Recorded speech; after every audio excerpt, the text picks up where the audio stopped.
If you've struggled with your weight long term and you give yourself a hard time for not being able to lose the pounds naturally, then Jennifer Brown's story is really going to resonate with you. The 42-year-old mother of two from Iowa had been overweight since childhood, and at the age of 37, then weighing 342 pounds, she decided to make a major change. She took up running as well as changing her diet, and within 3 years she lost an impressive 100 pounds and has gained an Instagram following, inspiring others with her fitness transformation.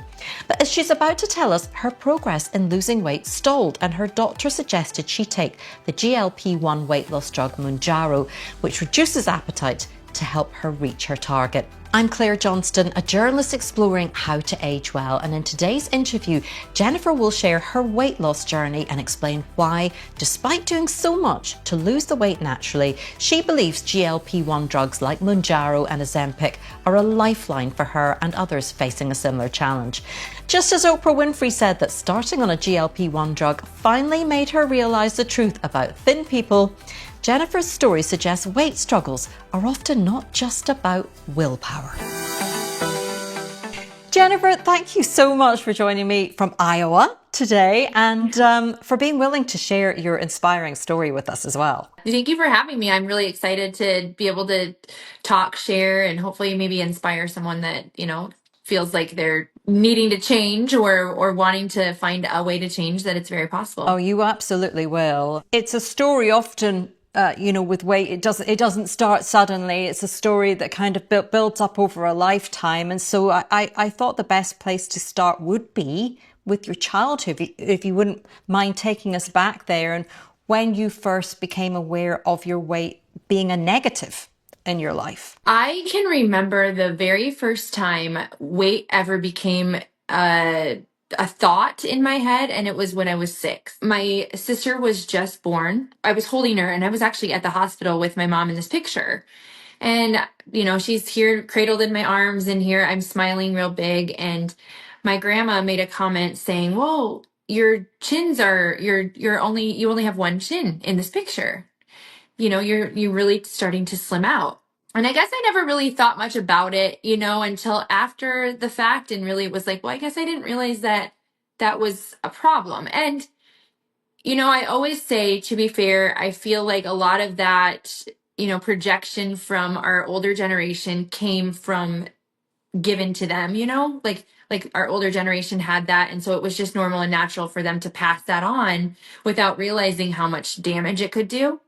And then from that point forward, I knew that I was just never considered quote unquote normal, if that makes sense. I'd always just been one of the bigger girls in the room. I was always fairly tall and I carried weight well, but it was, gradually I just continued to put weight on, and I got bigger and bigger as time went on.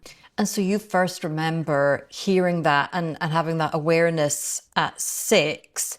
I mean, what would you say your weight was in comparison to other kids in your class or whatever at that stage? When did it start to feel like a real issue for you, do you think? I was just a little bit pudgier than the girls. And I, just my arms were just always a little bit more full. I just noticed that, like, I was not the same as my friends, I guess. Within your family, I mean, what was your diet like at that stage? We ate like a traditional, like, meat and potatoes, for dinner, that kind of thing. There was a lot of misconception though. My mom grew up in a house of 10 kids. And they didn't have a lot of extra money. And so they made very large meals when they did, but they were always on a budget and they were relying on different aspects of how they were going to have meals. And so they probably didn't always make the healthiest choices. And that kind of filtered into our family. My parents divorced when I was very young, and then my mom remarried. My stepdad had 2 daughters, and then I had 2 sisters. So I grew up in a family where I started off as an only child, and then all of a sudden I had all these extra siblings, and we ended up having a fairly large family as well.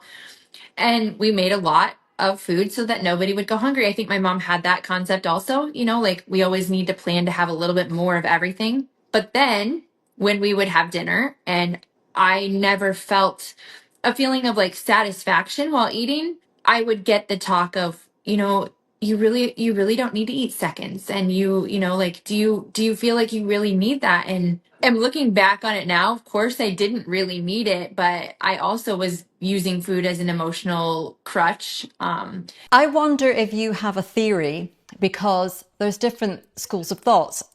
You hear that some of us are just genetically predispositioned to not feel satiated after a meal, which is where these weight loss drugs like Ozempic and so on are so helpful.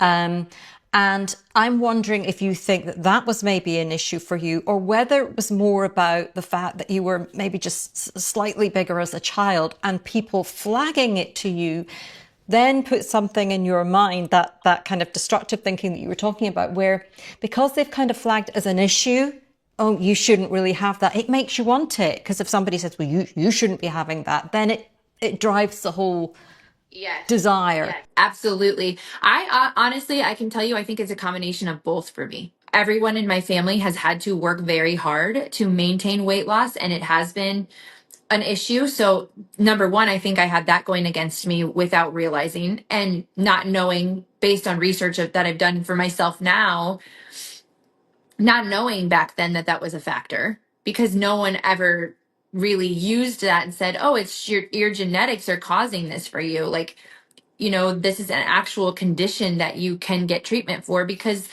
I'm 43 years old, and that would have been the mid 90s when that was the case. And in the mid 90s, everybody needed to be stick thin or you had no value in life. So that was what I had to go off of when it came to body image and how I, portrayed food. Like I wasn't going to just starve myself, because I couldn't do that even if I tried. Like, those thoughts about food never went anywhere. But I also didn't help myself by trying to make an effort to be better at calculating food. So I think it was kind of a double-edged sword, where I had genetics stacked against me, but also I wasn't putting in any effort. I was just using it as an emotional crutch, because food helped numb any kind of emotion or pain that I felt if I was frustrated in life. And, I would always just resort to food, and I didn't think about it. It's a lot of education that is never actually given out. Yeah. And that's the frustrating part, is that, you go to a medical provider who actually doesn't get that education themselves as in depth as they should when they're advising people on this. And so that's the other frustration too. It's like, you can tell people all day, every day, diet and exercise is the way to achieve this goal, which those both play very large factors. But how do you diet and how do you exercise? Because then you leave people in a place where they're having to go discover on their own. And there's so much misinformation. 100%. It's like the kind of diet food that I was given as a teenager, or people would say, eat this to lose weight, would be, very low fat, things that not a lot. There was no talk around protein then. So it was all sort of like large bowls of pasta with a low-fat tomato sauce. And then, we'd wonder why we didn't lose weight. And there was just no understanding of what it would take to feel satiated after a meal. The whole foods discussion really wasn't being had back then. So it was tougher, definitely, I think, to control your weight in the days before we really had good food information. How did it play out for you in your teens and 20s? So you've already had this coming through from childhood, this kind of sense of shame around food and not being able to control what you eat, as well as everybody else around you. Or I'm guessing that was the sort of sense. I mean, how did it play out as you grew up? I ended up becoming more of a closet binge eater, where we would eat dinner as a family. And then I would be 16 and have my car and be able to drive. And if I like had whatever reason, I just never felt like I was filling whatever void I needed to fill, I would go to a restaurant and order a full meal and eat on top of that, and like, I think there's such a huge misconception about people who are obese or overweight that all they do is sit and just eat all day. And it's like, honestly, I probably did overall eat less than many people would expect. And I did a lot of restricting to try to make this all better. but then that would all kind of bubble over, and then something would happen, and then I would go and I would overeat to a point where I was so uncomfortable, or then I would have a couple of days stretch where I would just not pay any sort of attention and just eat anything I wanted. That would end up being my demise, is that I would just pick very high calorie foods, and I might eat only one or two of those items, but that in itself would be enough to like fill an entire day. And then if I felt like binge eating, I would eat on top of that. I never paid any sort of attention to like, oh, you should take a pause and like maybe not have any more food. It was always just do whatever you want, you know, have whatever you want. That will make you feel better. And it never did, but Yeah. And how did that end up making you feel about yourself? I have always had a level of confidence that has surprised a lot of people, but a lot of that was faking it. You know, I faked a lot of confidence because, and I was always the kind of person that I would point out the obvious so that other people couldn't. I know that I'm fat, so you can point it out to me all you want to. It's not going to hurt my feelings. When the fact of the matter is, it definitely hurt my feelings because I desperately wanted to be different. I wanted to just be quote unquote normal. And I mean, I hate saying that because there is no normal. There isn't. But I didn't want attention for my body size. I wanted attention for the fact that I was a singer, and like I did, so I would overcompensate in everything that I did to make up for the fact that I was in a bigger body. So I always tried really hard to like be really smart about things. I really always tried to like kind of overachieve at all the things that I could do to control around me because I felt like I couldn't control this portion of my life. And that started early. That was an early age issue. You know, there were times where my mom would try to have conversations about it. There would be times where my mom would force me to go for walks with her because I think her whole intent was that, well, somebody's got to make you do it. You know, it's just like you said earlier, pressuring someone to do things really and truly just makes them not want to, because it has to be up to me to make that change. But she would progressively try. I mean, there was a couple of times where we had conversations and it didn't go the way that she wanted it to, simply because she wanted me to make change and I wasn't ready for that. I wasn't willing to listen because I wasn't wanting to make the change then. I mean, I had too many other things to deal with first emotionally. To give us some context, so by the time you were in your 20s and so on, where was your weight then? In my 20s, I was probably maybe around like 230 to 250, you know, and that was like, I mean, every year I've gradually gained more and more. It's not that I just never tried anything or that I just never cared. I always tried. You know, you go through your whole life as a person, especially a person in a larger body, making some sort of effort for like 2 weeks. And I would do that regularly. And there were a couple of times where I saw a lot of progress because I would make sure I was exercising by walking regularly. And then, I mean, I always had an idea of what the right tools were, or the right things to put together were, except for food. Food was always the thing I could never figure out because I had such an all or nothing mindset about it. I was 33 or 34. I got pregnant, and I remember just feeling like, oh my gosh, like I'm not in a healthy state at all. And I ended up having a miscarriage my first pregnancy. And the first thought I had was that I did that because I wasn't in a healthy space. And I know now that that is not the case. That's not true. But it's really hard not to blame yourself as a woman, and especially when it's pointed out by medical providers and pointed out by the whole world that like obesity is not a good way to be pregnant.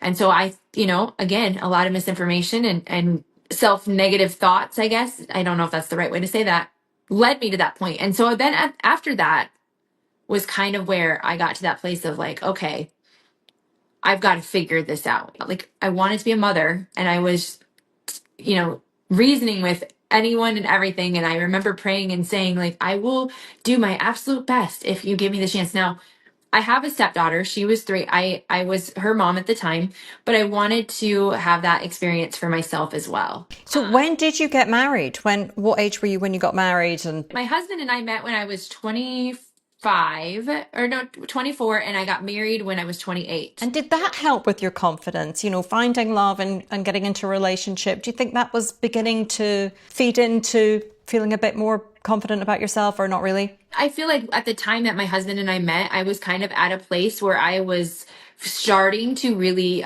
work on myself with my mental state. And like, I was just going to say to myself, you can be in this space that you're in right now. You can be in the body that you're in right now and still love your life. Like, I was just kind of like establishing that I was not going to have a relationship with somebody or be with somebody just to have a relationship, that it was going to be meaningful, or else I was going to be by myself. And that was one thing that I feel like I really did right as a woman. I spent time by myself, and I had my own apartment, and I learned that I could live independently on my own.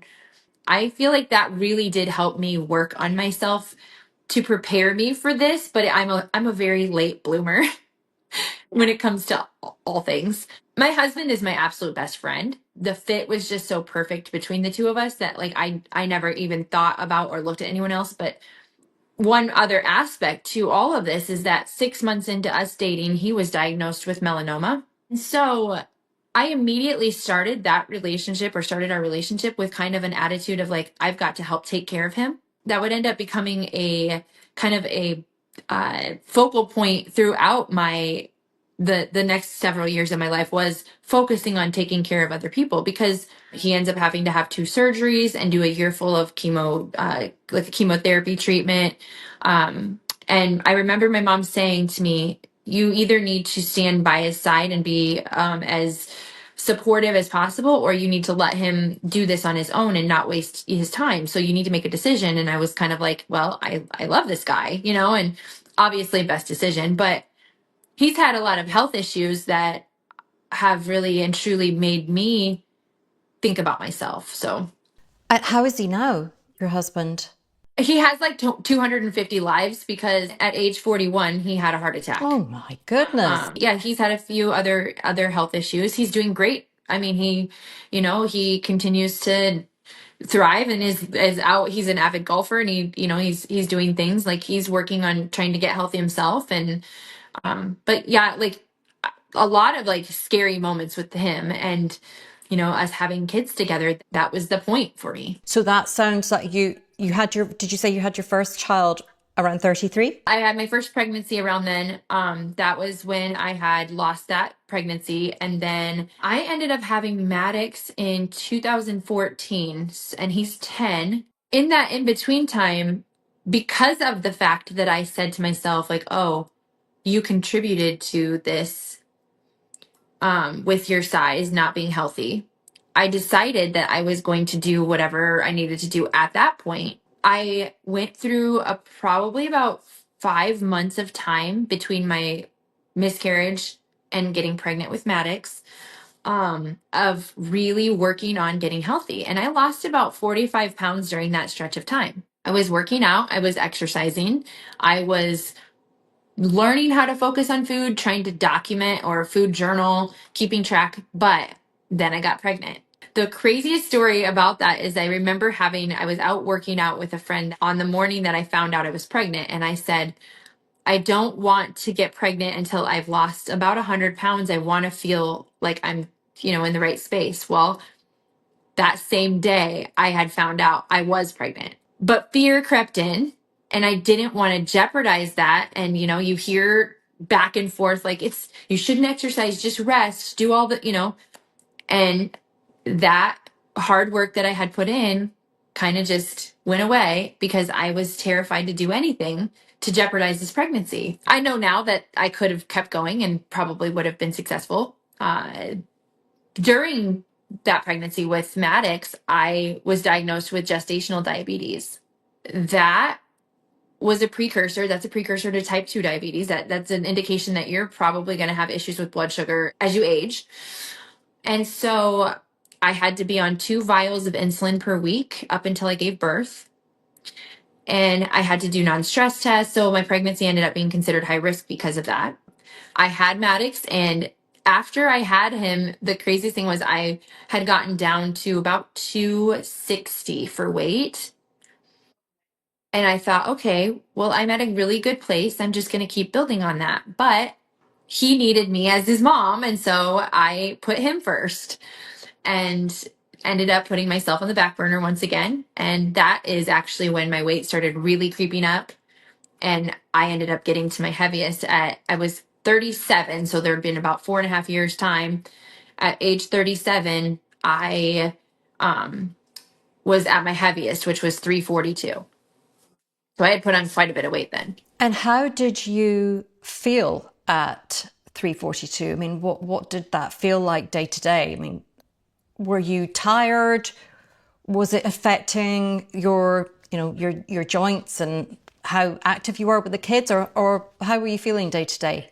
I have a couple of little clips. Like I didn't have a lot of video clips from back when I was that heavy, but I do have one where Maddox was sitting on the floor and I had to kind of reach to get him. But I remember like having to use the floor, or the side of the couch to stand up. Daily living was hard. Walking up and down the stairs, I was out of breath. Like I would dread going up to the upstairs of my home because of the fact that I was out of breath. At 37, that's no age. Yeah. Yeah. And like carrying my son around with me because, when I was 37, he was 4, but like wanting to do stuff because he's still busy. Like I remember there was one day and this story still kind of haunts me a little bit, where I think he was probably 2 or 3 years old. We went to a friend's lake house and we were sitting down by the water and he just jumped in and he kind of struggled. And my friend jumped in to save him, because I wasn't quick enough to get to that spot of where I could just jump in and get him. Oh, that's so hard. And I thought about that a lot. Like, what am I doing? I mean, how am I doing this? Number one, I can't actually do what I want to do as a mom and have a quality life with my kids. I kept thinking about what happens if something happens to Jeff, my husband. What do we do? Because I'm not in a great healthy space, and he's had a lot of health issues. That who's gonna care for our child? And I didn't want to leave that responsibility on my daughter, who's just now 23 years old, and but at the time she was still in high school. So was that a bit of a turning point? That was absolutely the turning point. It's so funny because people will always say to me, like, what was the moment? Like, what was your moment? And I can remember exactly. We were actually out at a park.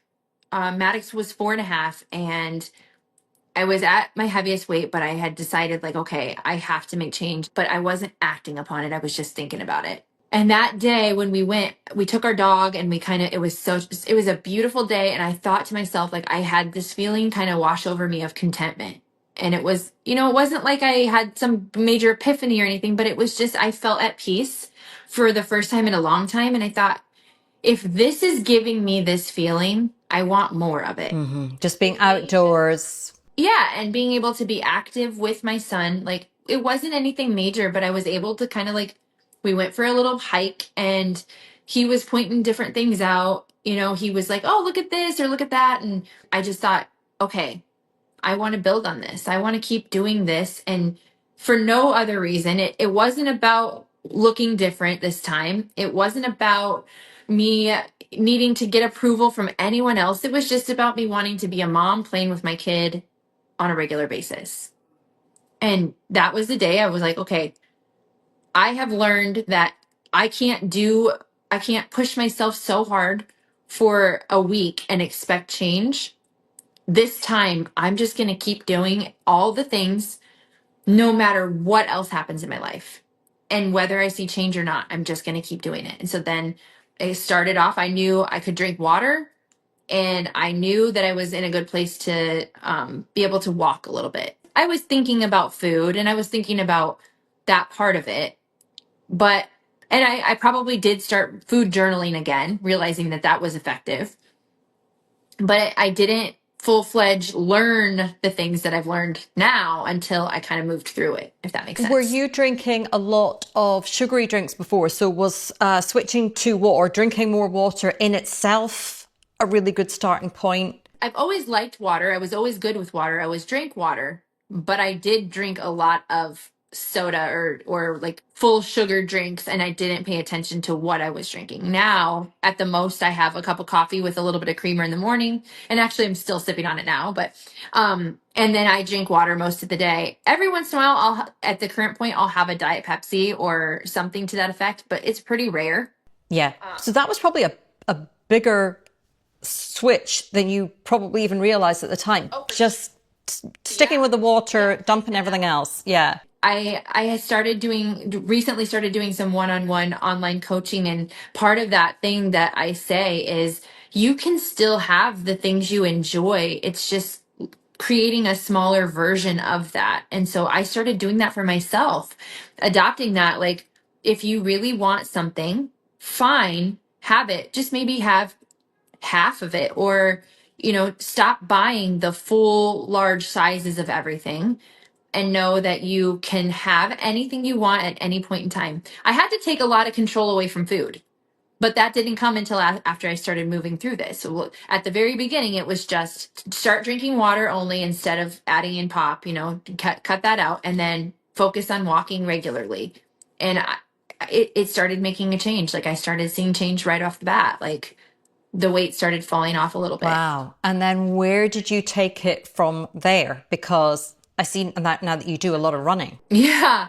Yeah. So progressively, I just kept doing a little bit more and more. I told people that I was a person, I don't like to work out with people. And I didn't, because I didn't want to feel embarrassed by not being fast enough, or being a heavy breather, or, my face being real red. So I liked to do it by myself because I didn't want people to have to see that. I'm realizing now that once I ripped that Band-Aid off and I started letting people see inside my world, that it ended up making it easier just to be like, yep, this is who I am and this is what I do. And sometimes my face does get red and sometimes I do breathe heavy, but I started taking a spin class with a friend of mine, and I did that once and was like, wow, this is actually a lot of fun. So I added that in, and then I met people when I was doing that. And so when we met up, we would say, hey, do you guys want to come and have a workout session at the gym this day? I started just gradually adding in things that I had never done before, just to try new experiences. And as I did that, I was like still working out on my own, walking outside, and the temperature turned cold. And so I said to my husband, hey, I know that it seems kind of strange, but I'm ready to look at getting some kind of an indoor treadmill. And so we went to Walmart and we found one on clearance, and I just Googled to make sure that the weight at the time, I think I was weighing about 270. And I just wanted to make sure that that was going to be okay for me to walk on, because that's all I needed it for. And we got it, put it in the basement, and I used it very, very regularly. I would go downstairs and walk during the wintertime, and I'd put on a TV show, and I'd say things like, okay, you're only going to watch this show while you're walking. So if you're really into the show, you got to keep walking to watch it. And I'd make little deals with myself, like I, again, just kept progressing. And then one day I got to a place where I'm like, hey, what if you tried to run? Like, just what if you tried? And it's so funny because I was always the kid that walked with the PE teacher, because we used to have to do this physical fitness test where you had to run a mile and do pull-ups and push-ups to see if you could just do it. And I was like, nope, I'm never going to run ever. I'm not even trying to run the first part of it because I know I can't. And then I thought, well, that would be a good challenge for yourself. Just see. And I was like, okay, well, I'm going to do this every day for 30 days just to see if I can make the time But what was that improve. first run like? So you really weren't used to running at all. And then all of a sudden you were running on your treadmill. I mean, how did that feel? Both physically, but also mentally. How did it feel? It was hard, first of all. And I felt that lung burn where I was like, oh gosh, but I thought it felt really good when I was done, because I was like, wow, I did that. I can't believe I just did that. Can you remember how long you ran for that first time? So oh gosh, it was over 20 minutes. Ooh. I mean, I'm pretty sure. Yeah. Cause I could walk a mile faster than I could run it, because I had told myself, I'm not going to worry so much about how long this first mile takes. I'm just going to do the motion until my watch says a mile, because I was tracking my exercises on my Apple Watch at the time. And, even just the running motion itself, you're exerting yourself more through the running motion, even if you're still going the same pace as a walking pace. It's all in the way you move your body. That in itself was just okay, I did this. So I'm going to see every day if maybe I can shave a couple seconds off. I mean, that's kind of where that whole run a mile a day thing started for me. And now it's holy crap, I'm a runner. Yeah. Amazing. And how much do you run now? So on Friday, I ran 5 miles. I broke it up on Friday. I average right now during the off season, I'm averaging about 15 to 20 miles a week. Yeah, I mean, that sounds a lot to me. You know, I last year, I ended up setting some pretty serious goals for myself. I progressed into running, and last year I ran a 5K in 2023 for the first time and thought, gosh, this was kind of fun. And I got a medal for it. Then I did another one. And then in 2024, the very beginning of the year, I made a list of things I wanted to try. And on that list, I wrote run a half marathon this year, which is 13.1 miles. And so I trained for that. That happened in May. I ran that half marathon. And then I found out that there was a full marathon on my 43rd birthday. And I thought, you know, this year, of all the things I could try, like what's double a half marathon? And don't let me fool you, that half marathon was the hardest thing I had ever done up until I decided I was going to do a marathon. So on my 43rd birthday, I ran a full marathon this last year. So in 1 year, I ran a half marathon and a full marathon, which... Wow, that's a lot. My son, who's 20, ran his first marathon last year. You know, we were standing at the finish line watching people coming through. And I mean, it is a lot. The training that he put into that, how hard it was on him at age 20. Total respect to you. And that is a hard challenge.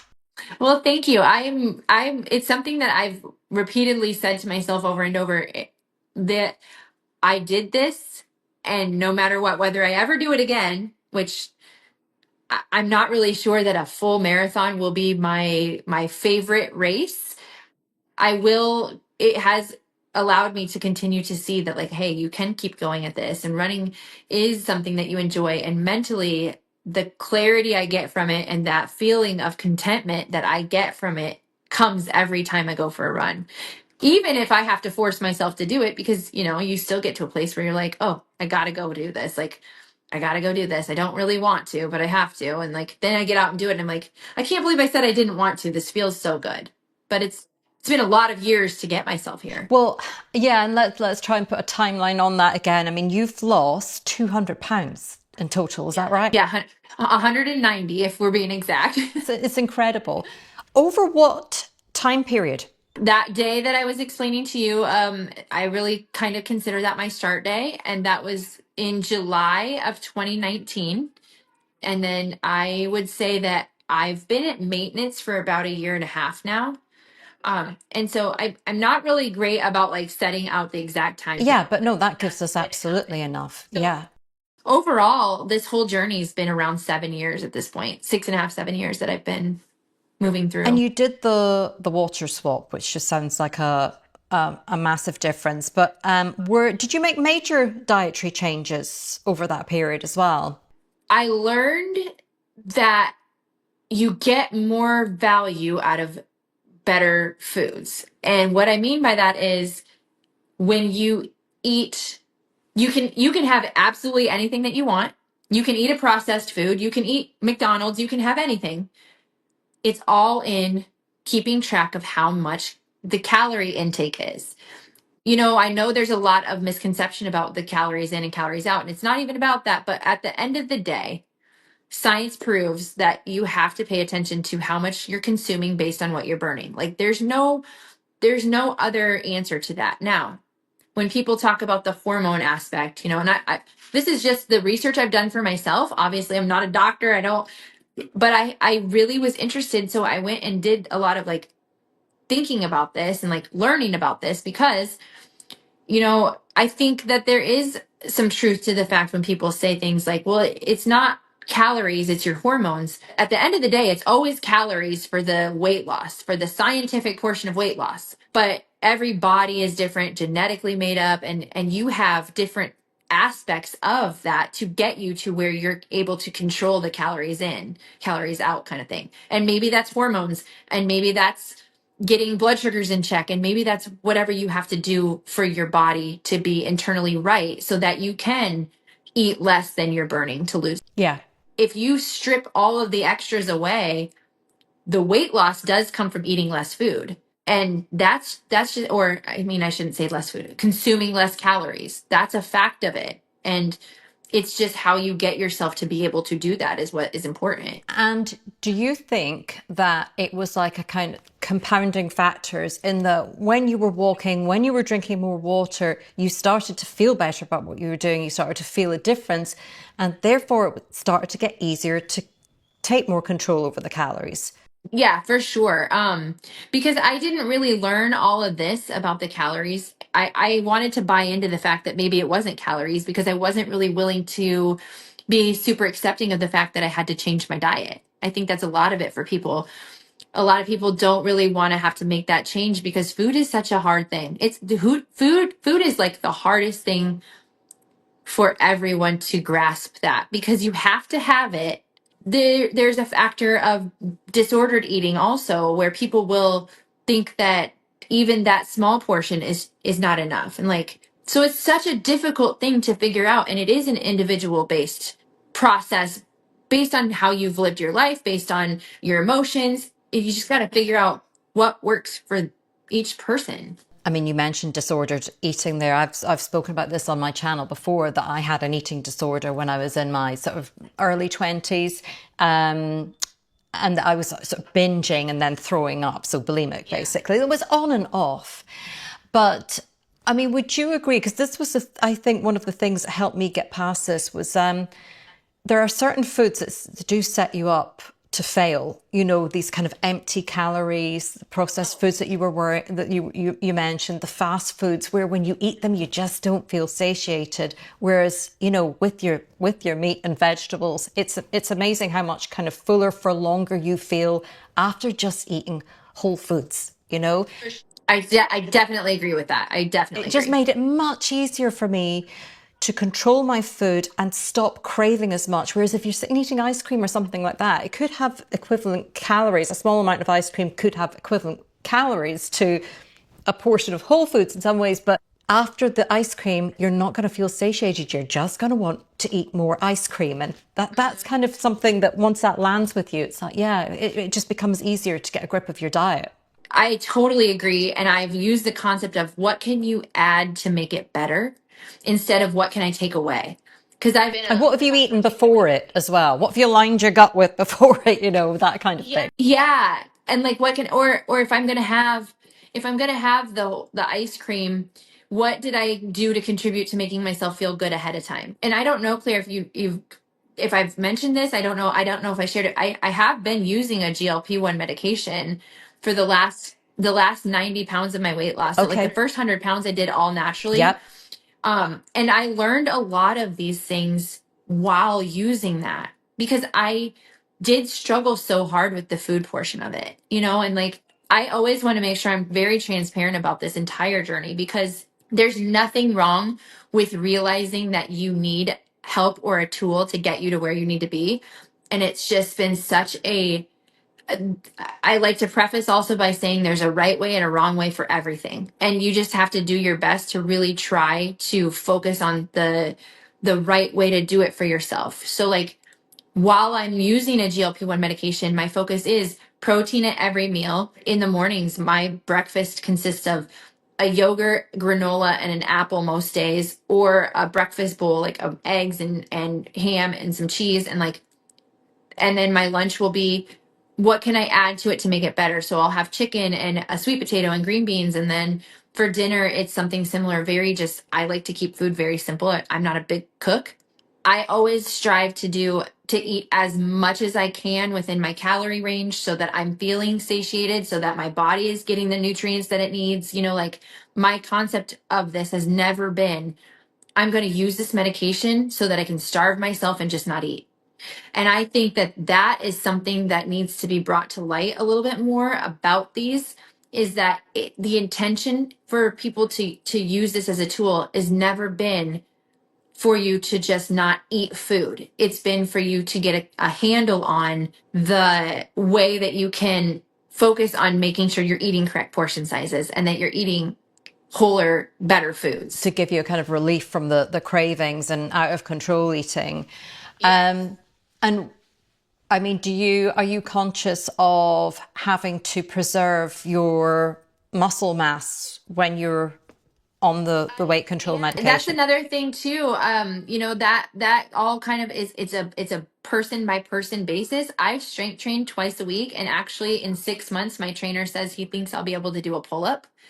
And as a person who used to weigh 342 pounds, the fact that I'm on my way to doing a full unassisted pull up is a pretty big deal. I kind of been making jokes with my husband. I said, I'm going to do one of those bodybuilder contests because the definition in my arms, you can see that I've developed quite a bit of muscle, and in my legs as a runner. I mean, I'm opposite of what the conception of a user, a GLP-1 medication patient is that I'm running a lot of miles. I'm eating regular foods like I'm supposed to be, focusing on protein. I'm strength training twice a week, drinking lots of water. All those things in addition to have helped me get to the place that I'm at. Like I mentioned earlier too, like I'm also using it to control blood sugar because of the fact that I have that precursor to type 2 diabetes. I should have probably been diagnosed with it at one point or another and wasn't.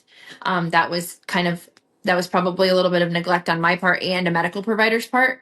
But my life is what it is, and I'm just trying to make the best of what I'm doing and where I'm at with what I have around me. And so, I mean, you dropped an incredible amount of weight, 100 pounds just naturally. And then Yeah. at that point, you felt that there was still some work to do on the diet side of things, did you? And just controlling cravings. And that was why you looked to the medication. I think that we want to work smarter, not harder in every aspect of life except for weight loss. We want people to do it in the hardest way possible for it to actually count. And I will never understand that because I'm like in a world where we have, you know, modern medicine that we have proven works in every other treatment, and we rely on that to get healthy when we have cancer and heart attacks and these other illnesses. Why would we not do what we can to prevent some of that from happening ahead of time by dropping some weight to get yourself to a healthier space? Because a lot of these major illnesses do have the precursor of obesity. And if you could get that into control first, you may avoid having some of these major, you know, cancer and metabolic issues and heart attack. And I thought about that for myself. If I could control these things now while they're just starting to become a problem, that's going to benefit me farther down the road in life. And the body I'm in right now is way more equipped to recover from something like that than I ever was when I weighed 342 pounds. Do you wish now that I mean, do you mind me asking which weight loss drug you're using? I'm actually currently on a compounded tirzepatide. So it would be similar. I can't say it's the same because they have different agents, but I am using a compound tirzepatide, which is like Mounjaro or Zepbound. Do you think that you would have benefited, you know, had that been more widely available 5 years ago or so? Do you think that would have been a better starting point? In fact, a better starting point for you 20 years ago. Do you wish it had been available to you then? Or are you glad that you saw how to lose weight without it before starting to take it? Yeah, I'm actually really happy that things happened the way they did. And I think that the only way I will sustain what I've done is by having that basis of that 3 years of hard work, learning how to change habits first. Because if I wouldn't have done that, and that's another thing I see for people, they kind of jump into using this medication without actually doing any of the extra work, thinking that it's just a magic tool. And really, you have to put forth some effort in order to do it in a healthy, sustainable way. Mounjaro wasn't even FDA approved here in the States until July of 2022. And in September of 2022 is when I actually was prescribed the medication. So I, you know, kind of got in and got to be one of the first people to prescribed it, I guess. I ended up having insurance coverage for a while, and then all of a sudden my insurance said, we're not going to cover it for you anymore. So I had to explore other options, which is why I'm using compounded. And just I pay out of pocket for it. Okay. And do you intend keeping it going for the foreseeable future? Or have you got a plan about, well, we hear about microdosing now, you know, scaling back, or what's your plan? Currently, I don't want to, you know, I'm not going to mess with a good thing. And my blood sugar has been right around, it's been between 70 and 80, which is pretty good. considering I've been obese or been in a bigger body and have gradually gotten bigger as I've grown from the time I was so young, I'm a long-term user of this medication. Most likely I will probably be on it for the rest of my life. But the good news is I am no longer on a high blood pressure medication. And everything else internally checks out to be like, all my labs have come back perfect. So some of the issues that I had before are no longer issues, which is really great. I mean, you inspire a lot of people on Instagram now by telling the story of your own weight loss journey. What is your message to someone who might be sitting at home at a similar point where you were 5 years ago and just, not knowing where to turn next? Any little effort you make is going to get you closer to your end goal than just doing nothing. Remaining stagnant does nothing for you, but one step forward will make a difference if you just keep pushing yourself in one way, shape, or form. And I just keep trying to lead by example and keep saying like, hey, I'm not perfect. I'm just a normal person living in the middle of Iowa, which is like totally rural. But I just want to make sure that I'm showing that you can change, you can make effort. It does take a long time. It is really hard. There's no reason for you to say no to yourself or to just continue to remain still because you can't have it all at once, and anything is better than nothing. I keep saying that over and over again. It's something I wish someone would have really hit into my head when I started this, because that has been the one thing that I figured out that has kept me going, is something is always just better than nothing. And even if it looks sloppy and if it's messy, you're still moving forward. And what do you think the difference is now in terms of how you feel about yourself? Oh my gosh. When I first started this, I'm not going to say that it wasn't about vanity, that I didn't want to look different in clothes. But this go round with it, this time where things actually clicked and worked, it was so much deeper than looking a certain way. It was, I want to be able to do things with my family. I want to be able to set a bucket list goal and reach it. I want to be able to hike in a mountain, and I want to, be able to run a marathon. And like here, I'm doing things I never imagined I could, all because I just said, you can. And I believed in it. And I think that in itself makes me feel so much better about who I am, and just like realizing who I actually am as a person. And I have I'm a lot more capable than I ever give myself credit for. That's for sure. I bet. And I wonder, for other people who are thinking, right, they're looking at going on a weight loss drug, would your recommendation be that they try to lose weight naturally first, as you did? I think everybody's journey has to be their own. And I feel like, if a person is struggling and it has been almost impossible, it's just a good idea to do the research for themselves, to go and find out whether or not they think that they could make that change, talk to their doctor, talk to anybody that could help them realize, what the impact is going to be, and then go from there. Yeah. I mean, I've seen so many people be successful right off the gate starting it. And then I've seen people do what I've done, similar to what I've done, where they started to lose weight first and then realized like, okay, I need a little help. I mean, I think at the end of the day, it's whatever works best for you, works best for you.